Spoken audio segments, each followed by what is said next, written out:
जय हिंद दोस्तों।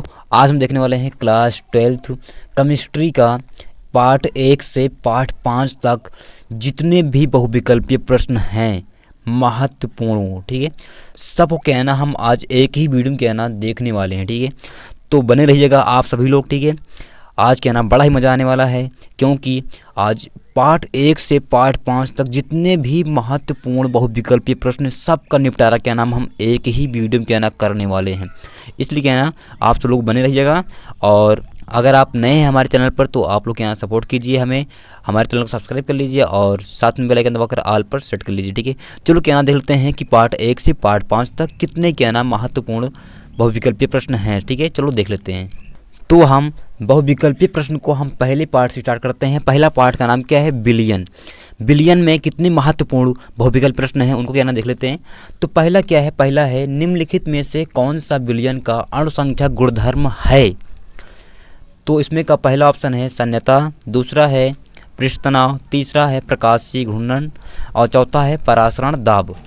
जल्दी कहना अगर आपको आता है इसका कहना इस क्वेश्चन का आंसर तो आप लोग कहना इस वीडियो कहना कमेंट बॉक्स में आप लोग कमेंट कर दीजिएगा। ठीक है, तो इसमें क्या है जो राइट आंसर हो जाएगा वो हो जाएगा परासरण दाब। ठीक है, अब देखो दूसरा क्या है? दूसरा है निम्नलिखित में से कौन सा बिलियन का अणुसंख्या गुणधर्म नहीं है? इसके पहले में जो ये था इसमें क्या अणुसंख्या गुणधर्म है ये पूछा था, इसमें अणुसंख्या गुणधर्म नहीं है पूछ रहा है। ठीक है, तो ऑप्शन है पृष्ठ तनाव, दूसरा है परासरण दाब, तीसरा है वाष्प दाब में अवनमन, चौथा है हिमांक में अवनमन। ठीक है, तो इसमें का जो आंसर हो जाएगा वो हो जाएगा पृष्ठ तनाव। ठीक है, अब देखो तीसरा क्या है? तीसरा है शुद्ध जल की मोलरता है कितना है? ऑप्शन ए 100 m और फिर ऑप्शन बी 55.5 m, सी 18 m, डी 50 m।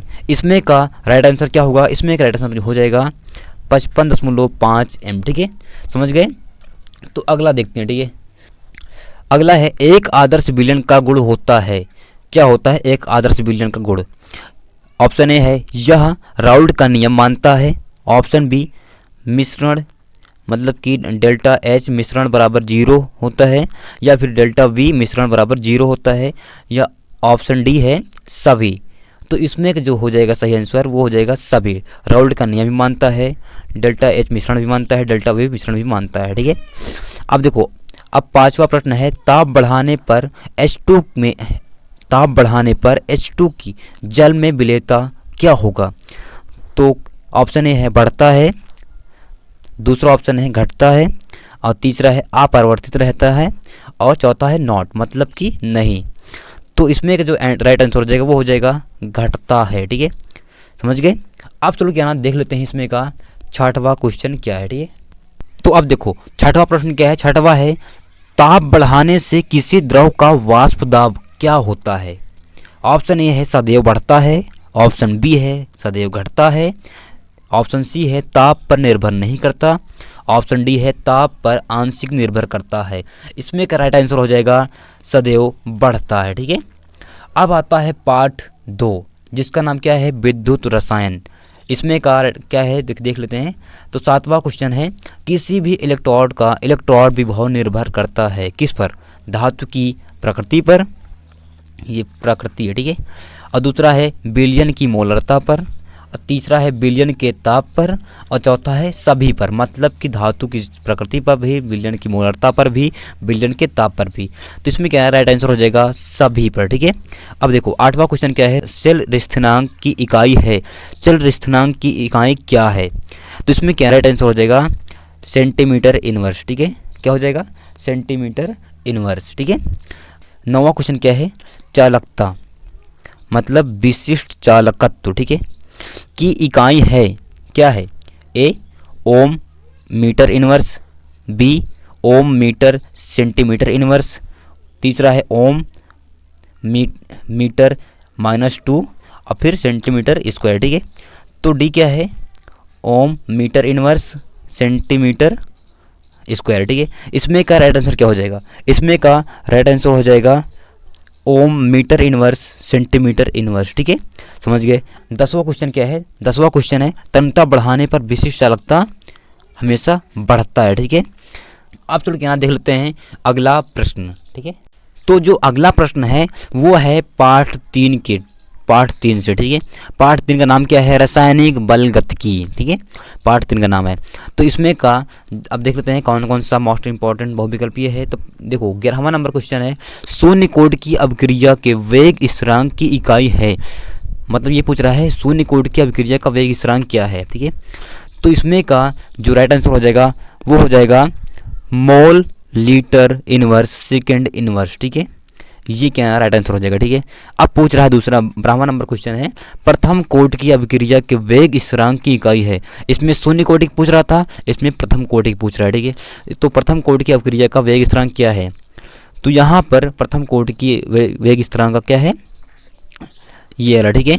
क्या है? Mole inverse, mole litre inverse नहीं है, mole litre inverse second inverse नहीं है, सेकंड इनवर्स है, ठीक है। और आगे जाने की तो जरूरत नहीं, ठीक है। अब 13 नंबर क्वेश्चन क्या है, प्रथम कोटि की अभिक्रिया के लिए वेग स्थिरांक तथा अर्ध आयु में संबंध है। तो पहला ऑप्शन है टी हाफ बराबर 0.693 बटे की के। अब ऑप्शन बी है के बराबर टी हाफ बटे 0.693।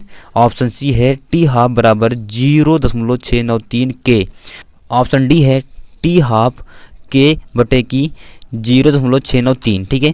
तो इसमें का जो राइट आंसर हो जाएगा वो हो जाएगा टी हाफ बराबर 0.693 बटे की के, ठीक है। ये हो जाएगा राइट आंसर, ठीक है। तो अगला जो है ये है, एक बार थोड़ा देख लेते हैं। तो जो अगला है 14 नंबर, ताप बढ़ाने पर वेग स्थिरांक क्या रहता है, मतलब कैसा रहता है? तो ऑप्शन ए है घटता है, ऑप्शन ए है घटेगा, ऑप्शन बी है बढ़ेगा, ऑप्शन सी है अपरिवर्तित रहेगा, ऑप्शन डी है नॉट, मतलब इनमें से कोई नहीं। तो जो क्या है ना, देखो ताप बढ़ाने पर वेग स्थिरांक हमेशा बढ़ता है, ठीक है, समझ गए। अब देखते हैं 15 नंबर क्वेश्चन क्या है, एक शून्य कोटि की अभिक्रिया a प्लस बी को c के लिए वेग दर है। तो इसमें का ऑप्शन क्या है? ऑप्शन ए है दर बराबर के ए 0 बी 0, ऑप्शन बी है दर बराबर के ए 1 बी 0, और ऑप्शन सी है दर बराबर के ए 0 बी 1, और ऑप्शन डी है नॉट, इसमें से कोई नहीं। तो एक शून्य कोटि की अभिक्रिया a प्लस बी को c के लिए वेग दर जो होगा वो पहला होगा, ठीक है, दर बराबर के ए 0 बी 0, ठीक है। ये हो जाएगा इसमें का राइट आंसर, ठीक है। चलो अब क्या है ना, अगला देख लेते हैं कौन कौन सा और है, ठीक है। तो अब क्या है ना, देखो 16 नंबर क्या है, 16 नंबर है अर्हेनियम समीकरण है।